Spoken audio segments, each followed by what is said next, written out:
కాలికి తగలడమో, చేతికి తగలడమో ఏదో అవుతూ ఉంటాయి. అయ్యే బాధపడుతూ ఉంటాయి. అవి ఏంటి కేవలం కర్మను అనుభవిస్తూ ఉంటాయన్నమాట. అప్పుడేమంటున్నారు, నువ్వు ఏది చేశావో నీకు తిరిగి భగవంతుడు ఇస్తూ ఉంటాడు. అలా ఇచ్చినప్పుడు స్వామికి పాపం అంటే ఇష్టము, అందుకని నాకు కష్టం కలిగించారు అని అనుకోవడం తప్పు. ఆ స్వామి ఎందుకు ఇస్తున్నారంటే మనం ఏం చేస్తున్నామో దాన్ని మళ్ళా మనకి ఇవ్వాలి. అందుకే మనల్ని ఏమంటారు, నువ్వేది ఇస్తావో అదే పొందుతావు అంటారు. మనం ప్రతి క్షణం ఇది కనుక గుర్తుపెట్టుకున్నాం అనుకో, ఎప్పుడు ఏ రకంగా కూడా ఎవరికి మనం కష్టం కలిగించాం అనమాట. ఎందుకంటే ఒకరికి కష్టం కలిగించామంటే అది ఎప్పటికైనా సరే, అది ఈ జన్మలో అని ఇంకో జన్మలో అని ఖచ్చితంగా మనం ఆ కష్టాన్ని పొందాల్సి వస్తుందన్నమాట.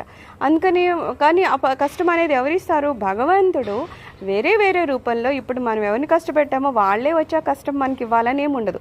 కానీ మనం వేరే జన్మ ఎత్తినప్పుడు అప్పుడు మనకు అనిపిస్తుంది, మేమెవరిని బాధ పెట్టలేదు, ఈ జన్మలో మేమే పాపం చేయలేదు, అయినా భగవంతుడు ఇంత కష్టాలు ఇస్తున్నాడు అంటే నువ్వు ఈ జన్మలో చేసి ఉండకపోవచ్చు,